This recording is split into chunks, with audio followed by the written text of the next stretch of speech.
Hello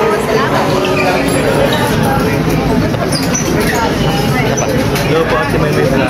Shout out po. God bless po. Kalingap, welcome back to my YouTube channel. Magandang araw po sa lahat. Sa man daw kayo ng mundo naroon ngayon. At ito nga guys, no, panibagong reaction tayo mga kalingap. About po dito kay Carla, no, sa mga nababasa ko po sa comment section nung reaction ko po dito sa live ni Kalingap Rab, no, na talaga namang delikado, napakadelikado daw yung apartment. Yung mga tao doon sa apartment ba, mga kalingap, at kasi nga ay may isa doon or hindi ko natin alam, kilala, may traitor doon mga kalingap na talaga namang wala ng privacy si Carla, no. Pati pagtulog ay talagang pinipicturan para lamang may ma-send doon sa mga sponsor na siguro ay humihingi ng picture ni Carla, di ba mga kalingap? Alam niyo naman, yung iba ay talagang laging gusto makita si Carla at isa yun sa mga siguro ay napag-utusan, no? At yun nga, yung tagalinis daw doon pero hindi pa sure, no mga kalingap, kung siya nga ba talaga ang nagsisend ng mga picture, no? Mas better siguro magsalita yung tao na yun, no? Para hindi na po mahaba pa ang usapan, di ba mga kalingap? Matapos na po, kasi nga yung iba ay nag-iisip din kung sino ba talaga yung tao na yun na kumukuha ng picture na walang pahintulot po ni Carla, di ba mga kalingap? Mahirap po yan mga kalingap.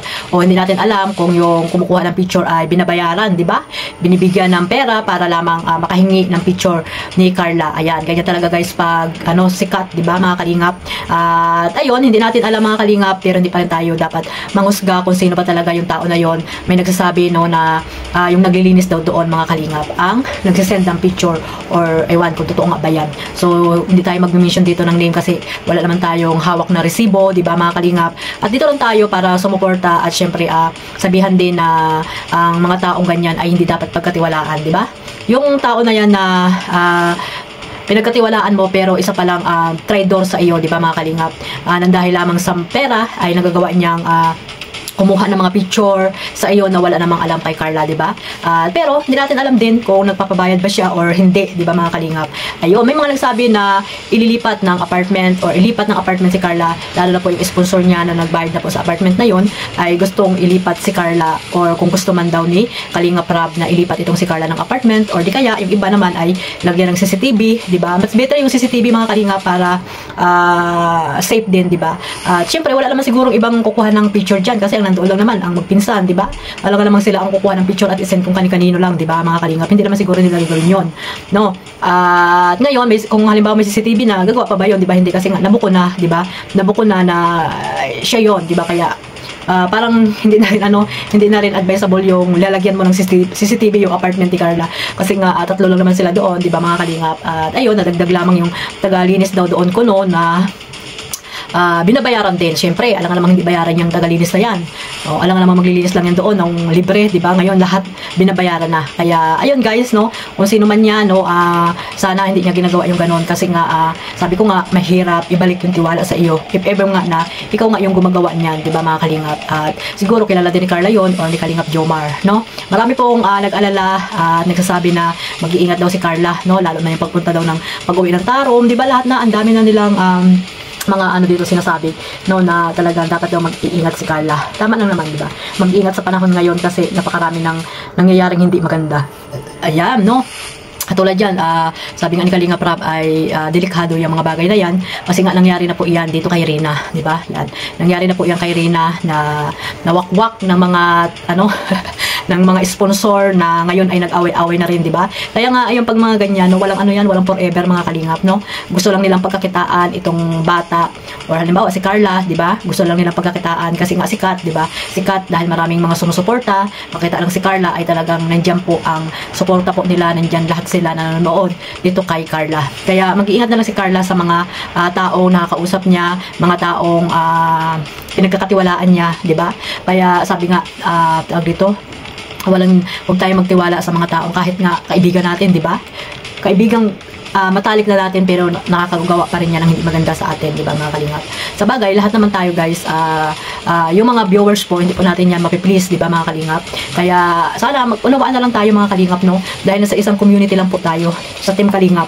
Ayan, nasa isang community, Team Kalingap lang po tayo, tapos nag-aaway-away pa, di ba mga kalingap? Ang sinusuportahan nyo dapat, mula noon hanggang ngayon ay suportahan nyo, di ba?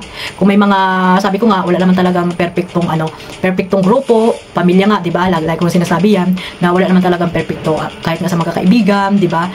May mga time na hindi nagkakaunawaan, no mga kalingap, sana matapos na po yan. Yan lang po ang aking masabi dyan, yung nangyayari na yan dito kay Carla, no? Kasi ang makakapagsabi talaga niyan, hindi ako maniniwala sa mga sabi-sabi, ang makakapagsabi pa rin po niyan si Carla, or yung taong nagpapasa ng picture na yung kung sino man yon, di ba? Kung sino man yung nag-uutos sa kanya para malaman na talaga kung sino yun. Totoong dito, totoong salarin, ayan, yung mga nag-uutos-utos dyan na mag-picture, di ba? Hindi naman siguro mag-picture yon, or kung mag-picture man siya, talagang hangarin niya talaga na ibinta itong si Carla dito sa mga sponsor para magkapira siya, mga kalingap. Maling-mali po na ginagawa yan, no? Gawain, di ba? No, kung sino man yan mga kalingap, at sana nga no, yung sinasabi nilang na yon na tagalinis ay sana magsalita na rin para matapos na yan, di ba? At matapos na yung mga haka-haka, mga iniisip po ng ibang mga supporters po ng Jomcar, di ba? So sana matapos na yan. At syempre guys, kahit na may mga ganyang mga issue mga kalingap, sana maging matatag pa rin po ang Jomcar, lalo na po si Carla at si Kalingap Jomar. May mga tao mang naninira, sana ay maging matatag lang sila mga kalingap. Ganyan po talaga pag sa social media ay kakambal na po talaga yung mga pangbabas, mga negative na sasabihin sa iyo. Kasi nga sabi ko, hindi natin mapiplease yung lahat ng mga taong sumusuporta, di ba mga kalingap? So sana maging matatag lang sila, at napakahaba na ng nilakbay nila dito sa Team Kalingap, no? Napakahaba na, at ayun, no, actually sa 18, di ba, magmamansari na naman sila. Ayun, di ba? Kaya ituloy-tuloy lang po natin, syempre sa mga supporters po ng Jomcar, ituloy-tuloy lang po ninyo ang pagsuporta po dito sa kay Carla at kay Jomar, no? Iwasan na po natin yung mga manood tayo ng mga issue, mga kalingap. Mag-focus po tayo sa pagmamarathon para more million views pa ang ng Jomcar. Ayan, no? Kahit na may mga pagsubok, ayan, pagsubok lang yan.